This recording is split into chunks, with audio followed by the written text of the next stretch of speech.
الحمد لله وكفى وسلام على عباده الذين اصطفى أما بعد فأعوذ بالله من الشيطان الرجيم بسم الله الرحمن الرحيم إذا قرئ القرآن فاستمعوا له وأنصتوا لعلكم ترحمون وقال النبي صلى الله عليه وسلم يد الله على الجمع. Respected brothers and sisters in Islam, Assalamu alaikum wa rahmatullahi wa barakatuh. May Allah subhanahu wa ta'ala make this sitting, this majlis, this Jum'ah a beneficial one for all of us to benefit from the message, and may we live the message. My topic for this afternoon is the Masjid, a community project and beyond. I will base my message upon two questions, and if you are unable to correctly answer, I will definitely have to help you, because we all have to get this correct. It's not just about this dunya, as you all know. An integral part of our iman is iman bil akhirah, believe in the akhirah. So I would ask, what is the most dearest to you and me? What is the most dearest to believing men and women? What would you say? Anyone can answer? Yes. The last pleasure. The most important thing is to have this desire that we don't only live as Muslims, but we also die as Muslims. For example, in Surah Yusuf 101, Yusuf alayhi salam says, "Tawaffani muslima wa alhiqni bil muslimin." We also learn the beautiful du'as of the Prophet sallallahu alaihi wasallam, "Allahumma ahni muslima wa amitni muslima." These are profound statements, du'as from the Quran and the life of the Prophet sallallahu alaihi wasallam. And the words chosen are divine, muslima.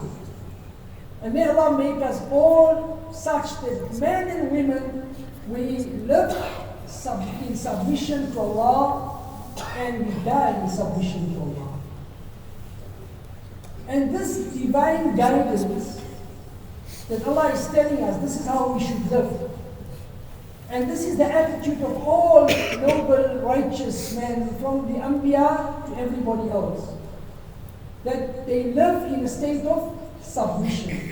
Allah tells us and reminds us that even the creatures, the birds, the animals that you see around you, nature itself is submissive to Allah at all times. Amongst the agreed upon maqasid of Sharia, the objectives of Sharia, which is important for us to know, knowing the objectives of Sharia guides us when we are making decisions. It also guides us that we prioritize accordingly. Amongst it is the preservation of deen, the preservation of Islam, the preservation of Iman. This is like utmost importance.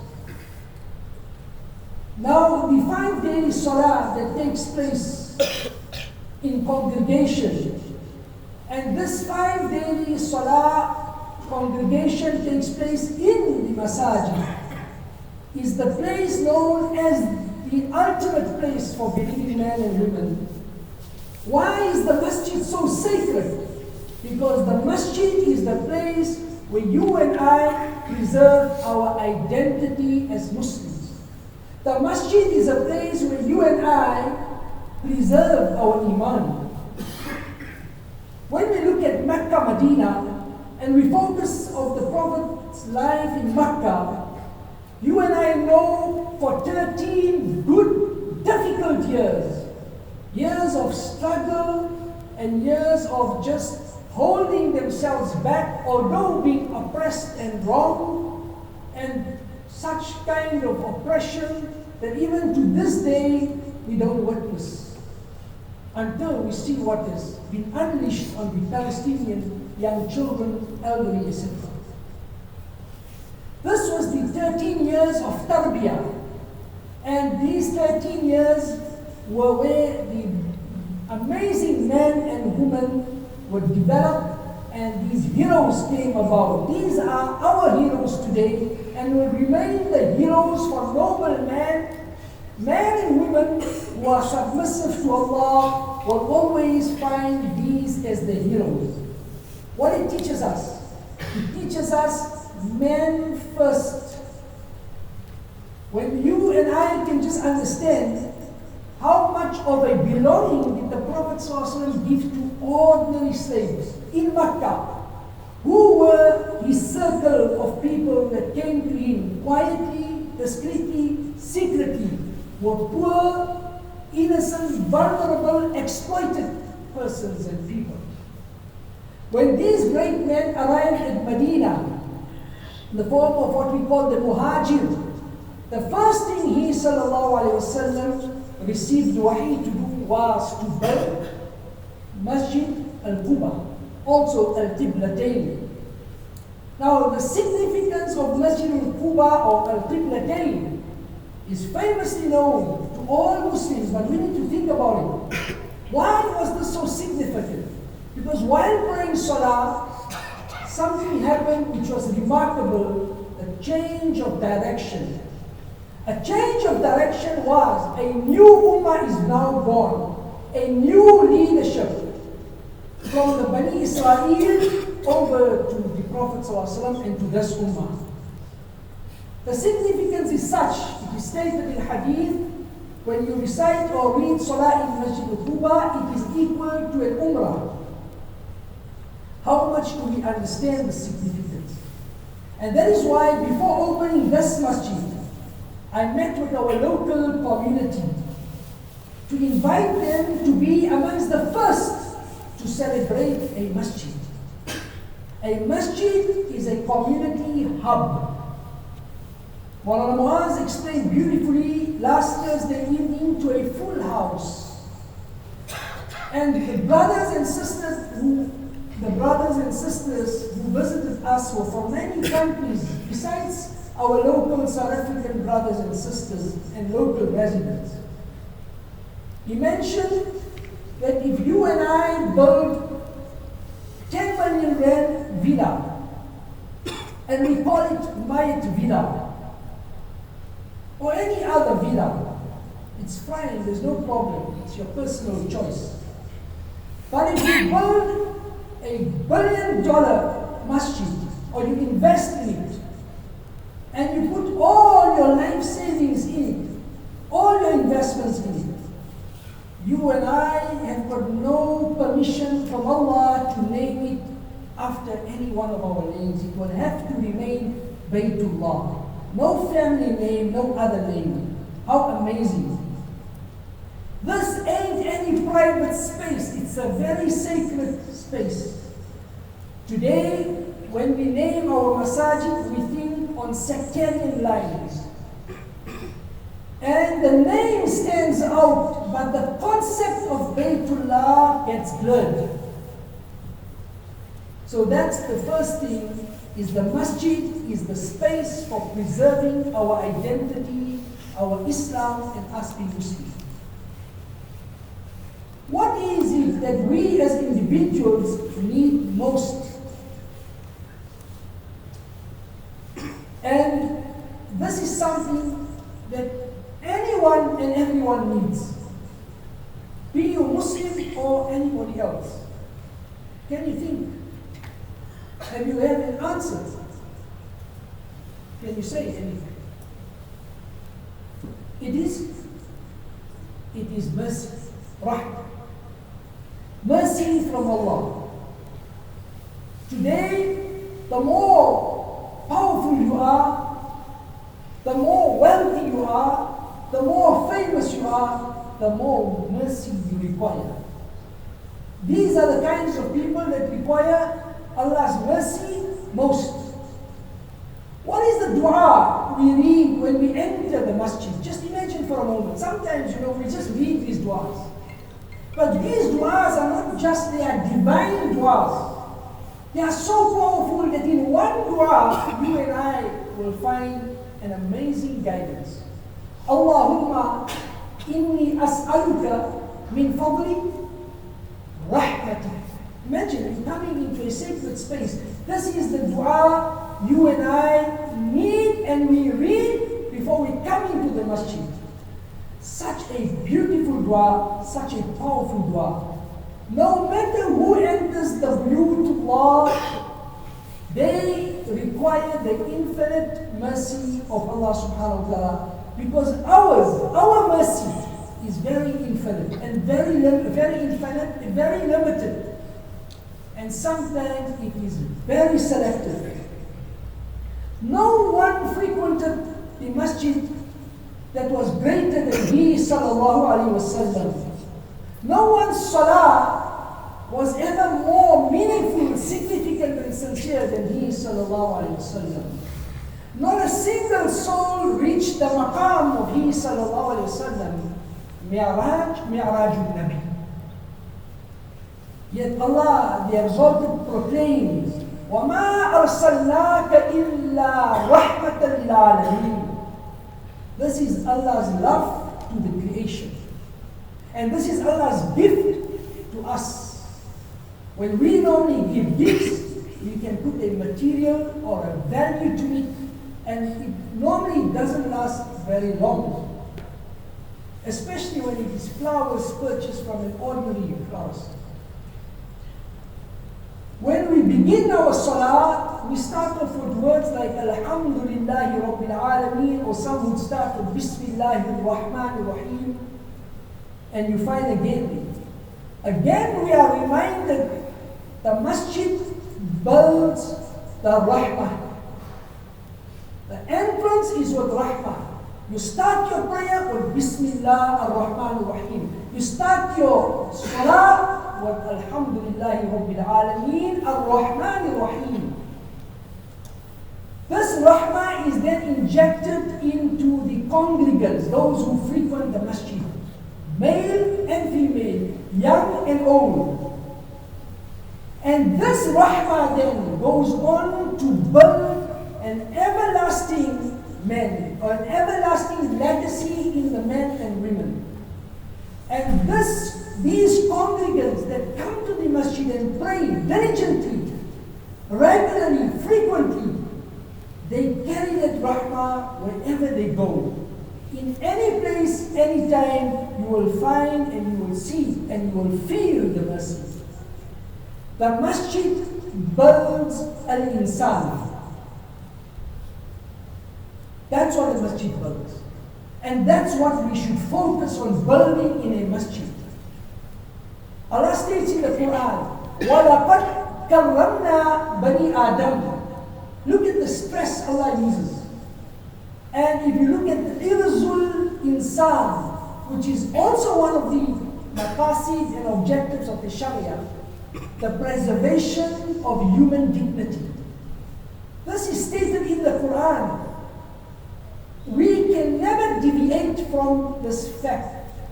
And this honor, respect, is on Allah's terms, not on our terms. We need to remember that.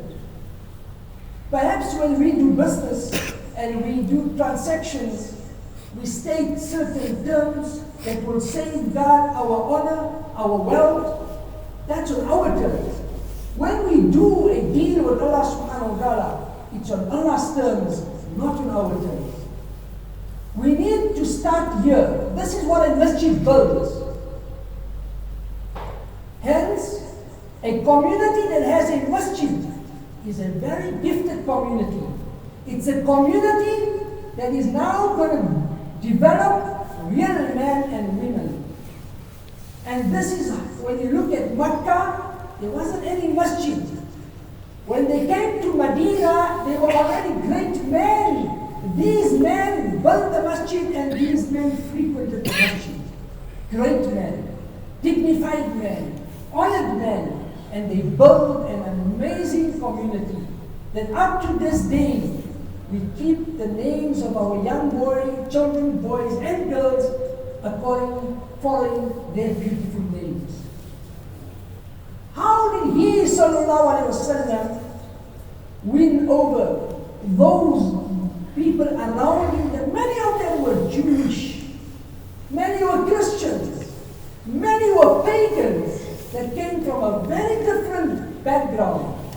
We say that he sallallahu alayhi wasallam won them over with akhlaq, which is actually rahmah. And this is the rahmah that was from the masjid. When the revelation began, he attracted with this rahmah these ordinary men, oppressed men, wrong men, poverty-stricken men. And they became the leaders of Medina and upwards. This is priority of human dignity. We can never be frequenting a masjid or performing salah and we've got no concern of human dignity. When you look at certain names, Abu Zar Ghaffar, Salman Farsi, Suhaib Rumi, Osman Affan, these were beacon of light. Outstanding man, as Umar mentioned, 4, each one is equal to 1,000. He said they are amazing men. Zubair bin Awam, Al-Miqdad ibn Aswad, Ubadah bin Samit, Maslama ibn Mukhallad. These were great men. They were men, individual men. But they changed their concept of I to we. They didn't just build ordinary places. They built cities. They built entire towns. They actually built nations. These were nation-building men. Then Hazrat Umar saluted them. And these men came from the tarbiyah of the Prophet ﷺ. Read their biographies, read about them, you will be inspired. Some of them were just new Muslims. But that's what a Masjid al-Nabawi done to them. And that's the sunnah of every masjid that's supposed to be doing to us. Unfortunately, and you look at,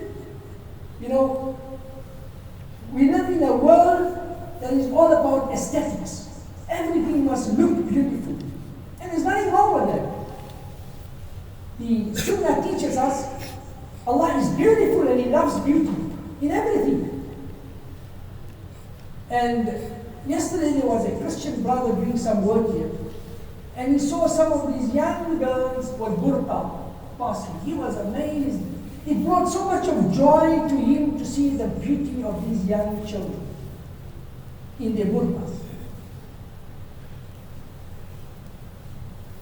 Unfortunately today, the market, the society is such that the beauty lies not in this modesty, it lies in the opposite of our modesty, which is in jeans and fashion wear, that sometimes make even parents awkward in front of the children. And this sometimes comes about in such a way that if you come with older looking models, now I'm not talking about just women, I'm talking about cars. The young ones who don't even look at your car.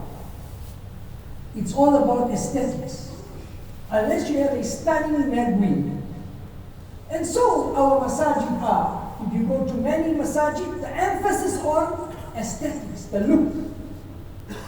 But the essence of the masajid is not merely on the aesthetics.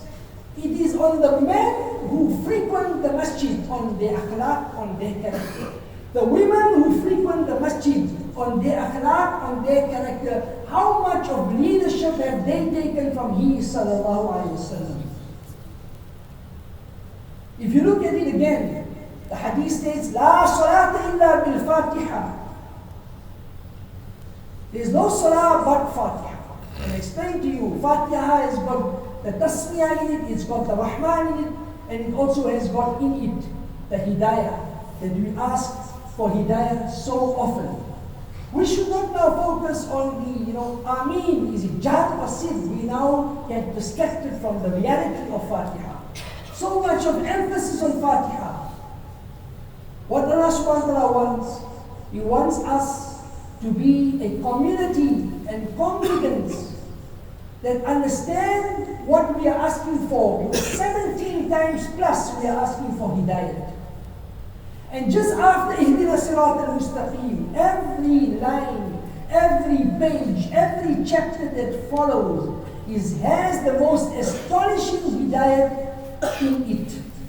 And this hidayat builds the man that is required to live as an attractive man in society. We live in confusing times today, respected brothers and sisters.